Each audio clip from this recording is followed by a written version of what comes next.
It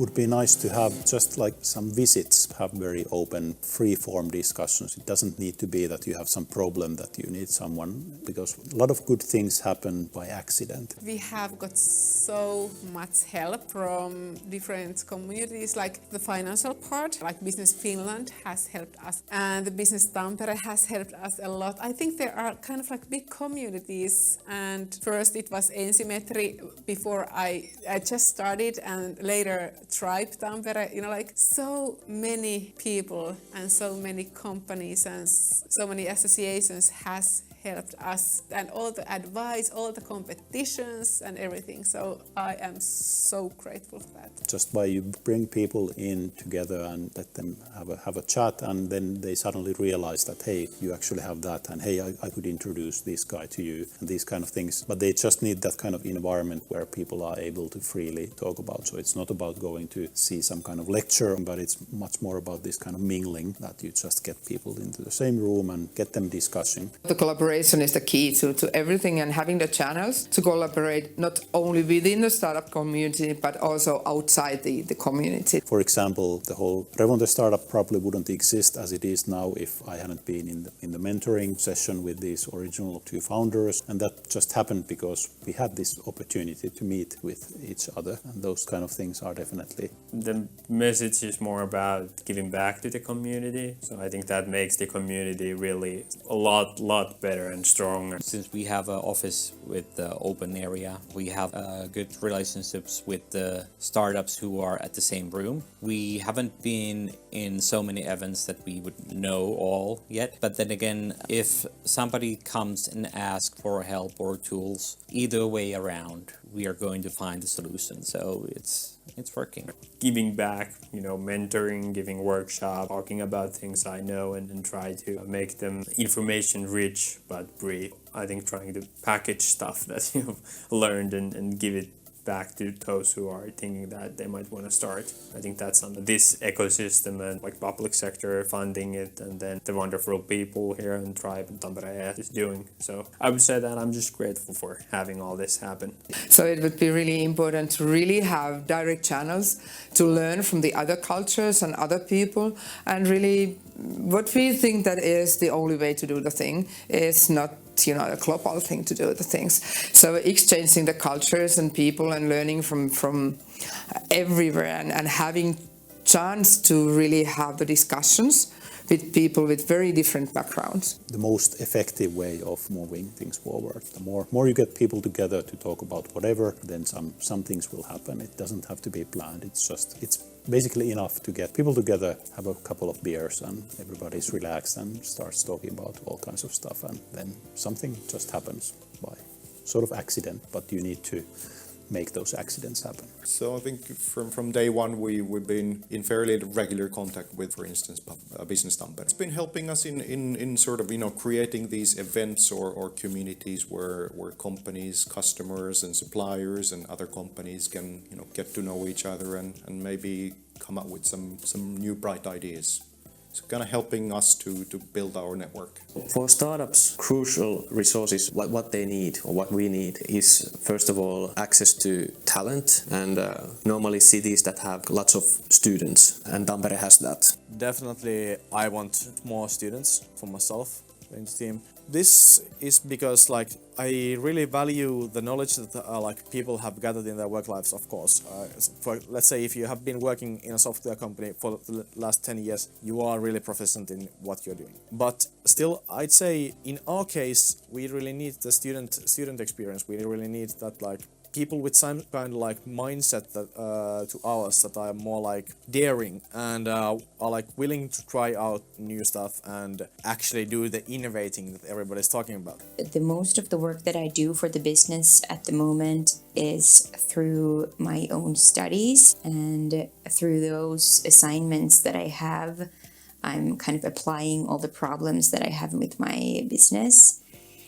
On addition, I think One of the definitely improvement parts is also how we attract international talent to stay in Tampere. They need to just be really easy access for people, and also if they don't know about it, they cannot find it. So make them available. That's one resource. The other one is, of course, funding. So what startup and what we would hope from the local ecosystem would be more access to investors and facilitate that kind of connection. What it actually means to be an entrepreneur is that you need to cope with failure really well, because that's what entrepreneurship basically is. I had heard this idea that 1 in 10 startups succeed. So I had this idea in my mind that, okay, I'm gonna give it a shot 10 times.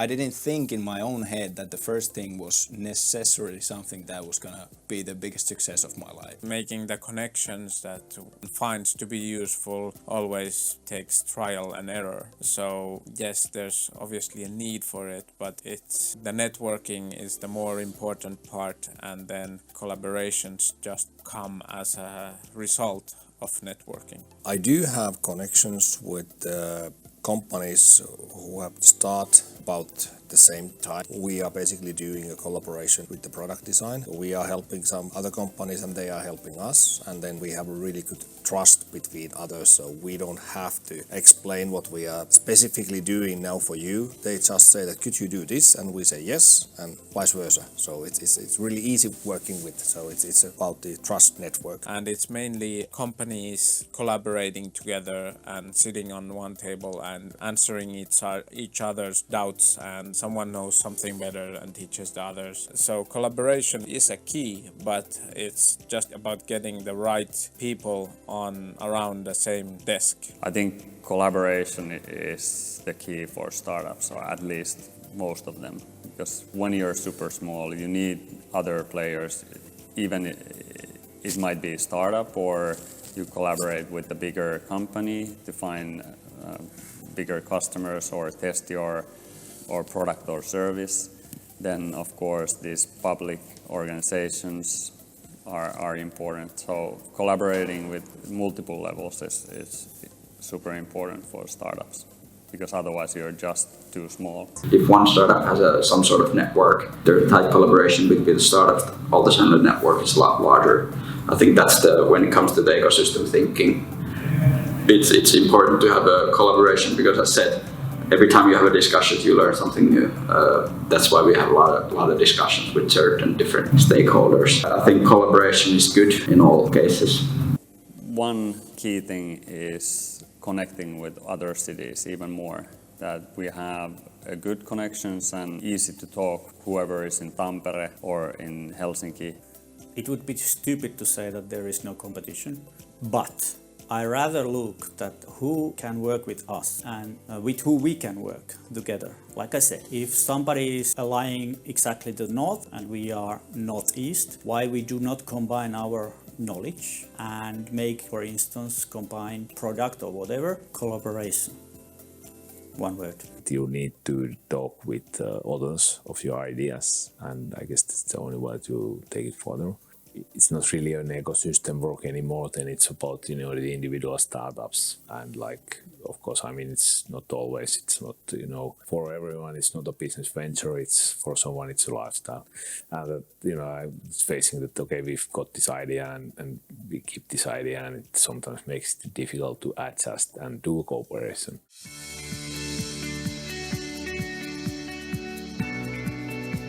Hi, my name is Victor and I'm CEO of Missing Link. My name is Tuukka Söslahti. I'm one of the co-founders of a company called Fabric AI. My name is Jukka Sjöstedt. I'm the CEO of Radiantum. We do wireless interferences detection systems. So we detect wireless interferences in critical wireless networks in real time. And we do that by using our own hardware and software. And with Fabric AI, we remove one of the most tedious tasks in accounting, which is the purchase invoice processing. And what we aim to do with our company is we try to automate the purchase invoice processing as much as possible. Radiantum is expert in wireless communication. We are doing antenna design with simulation tools. We have antenna testing chamber here in Tampere, Hervanta, and basically we are doing as a service, engineering service to other companies, designing custom antennas. So devices like wearable, like smart rings, smart watch, smartphones, lots of IoT devices, and also medical devices like implants. So we are part of the customer's R&D team as an antenna and RF experts. Well, that was a mistake.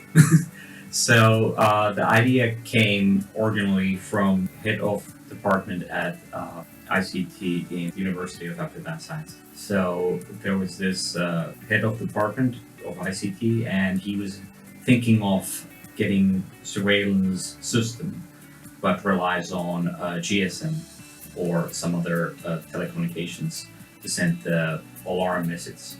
And he was asking me a silly question that can he trust it? No way. That it's just too easy to go and bypass the whole system. And I told him about jammers, takes control of the network from the specific area. And then he was asking, can you avoid it? Can you actually avoid or even detect wireless interferences? You cannot avoid it, but I have to think about detecting it. So I thought about it for that weekend. I called him on a Sunday and said that I have a solution for it. Idea for Fabric came from actually one accounting office. Jarkko and Juhani were providing this travel expense application for them, which they were operating back then, and they got feedback from the accounting office that the purchase invoice process would be a lot bigger problem for them to tackle than this travel expense project that they were offering a solution back then. And it was something that then Jarkko and Juhani, they started exploring that a little bit more, and then they started working on that problem, and then we actually founded Fabric AI on that basis pretty much. It's been quite the journey on the customer's needs from the starting point. Got the idea 2005 when Microsoft laid off lots of people, and Janne and Mikko was part of that. They got the idea that Mikko could sell and Janne could design, so they started the company. So it was a brave thing to do from these two guys, and then soon after the more people joined to the company. For me it was 2016, I was laid off a year after that. Guys actually asked that would like to join the company as a CEO. Yeah, that was a difficult thing for me because I didn't think about that. I was doing 17 years of mobile phones, different kind of tasks and roles in the company. I have learned the corporate way, so jumping into the startup, which has actually revenue at that point after 1 year already. And I think the team was back then 5 people. I was the 6th person to join the company. Well, eventually then I made the decision to join, and I haven't regret that one. Well, there's lots of drivers to Tampere to be bigger as a startup ecosystem. There is the pricing. As a city, it's not the biggest one, but then again, price point for the startups, great place to be. You can rent affordable houses, you can buy affordable houses, you can buy or rent affordable office spaces or operational spaces. You have Tampere has a good team behind it. They seems to understand different variables and drivers. Being a startup, even though that they have currently limited resources, they are making most of it. They're using money well. I can see the development phases, where they are now and where are they going to be in the next 3 years. It's based in Finland, so Finnish market itself, it's a good place to be for certain type of startups. Then again, since we have lots of technological advantages in the area, we have lots of knowledge from the schools and from the actual accomplished businesses. We have open-minded businesses here. The things we already have in Tampere, because we have Tampere University now with the 3 different schools combined together. There's massive maybe untapped potential behind that. A lot of the entrepreneurs nowadays are rather young, and there's a lot of entrepreneurial training within the Tampere University. To be honest, I believe that in Tampere we have things pretty good. Tampere is my hometown. I love this city. We have good connections here. We have pretty much everything that people should need. Yeah, definitely. I think this is the best place in Finland to have a company. So we have a active city, the smart city, things what city of Tampere is arranging. We have lots of students here, getting a new fresh students. Overall, I couldn't imagine any better place to have a own company than Tampere. Lots of big companies, lots of small companies, lots of students, not lots of resources available. So perfect place to start your company. Well, there is a lot. I would concentrate of being more attractive for other startups across the Europe or other places. Being a part of some kind of bigger ecosystem of similar kind of places who are running their startup hub. Getting some kind of startup trade going on. I mean, every startup has at their roadmap to go global. So what happens when you have prove your product and you want to grow? What advantages the startup ecosystem can give the startup? Well, how about getting exchange program somewhere? So I would do that so that we would have more startups coming into the area, not going all to the Helsinki where it's very expensive, coming to Tampere. And then same thing, getting like tools to our startups to go abroad and grow there in the same kind of environment. One of the biggest things is how we can bridge the gap between the people from different backgrounds.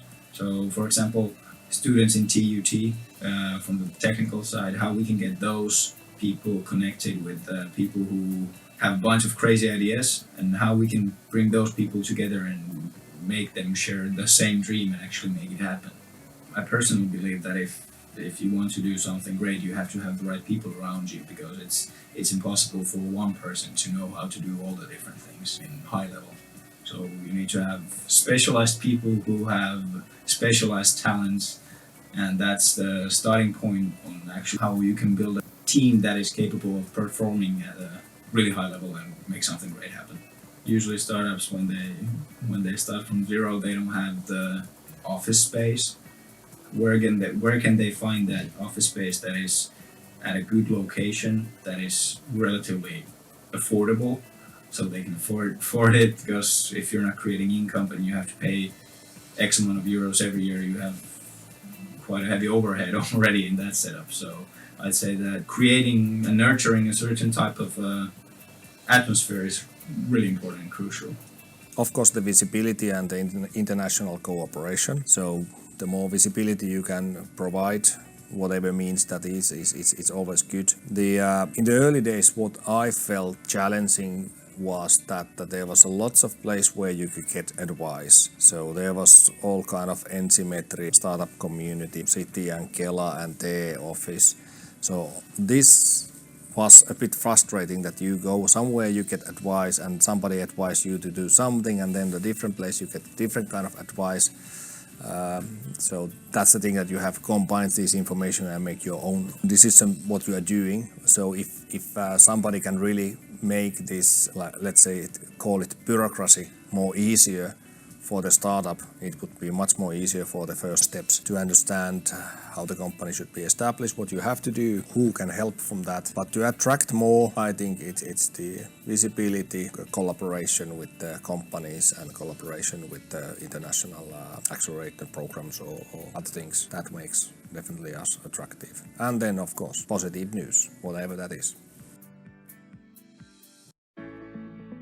To me, I'd say that the startup ecosystem in Tampere is developing. In the past 5 to 6 years, there's been quite a few different entities that have been trying to make kind of similar stuff happen in Tampere area. And nowadays, it seems to me that the tribe is kind of taking the throne from all smaller entities. I would say this way, that all the things what I have seen and experienced are positive. I would say that is always creating that kind of stronger motivation to drive your own things. If we have smooth operation, it doesn't bring in the business, but if we have an effective platform to operate the business, then we can bring in more businesses. And of course, I mean, you have to be smooth and you have to be effective. Only smoothness is not bringing companies. Just something to consider, how do you end up spending money, and that's why if I go through the political discussion of what's being done and what I would like to see being done, it's if the focus is in things running smoothly or if its focus is in making everything be effective. From company point of view, it's easy to say that things need to be effective, but all things has to be smooth as well. Entrepreneurs, keep up the good spirits and let's keep it going, and ecosystem builders that keep up the good work.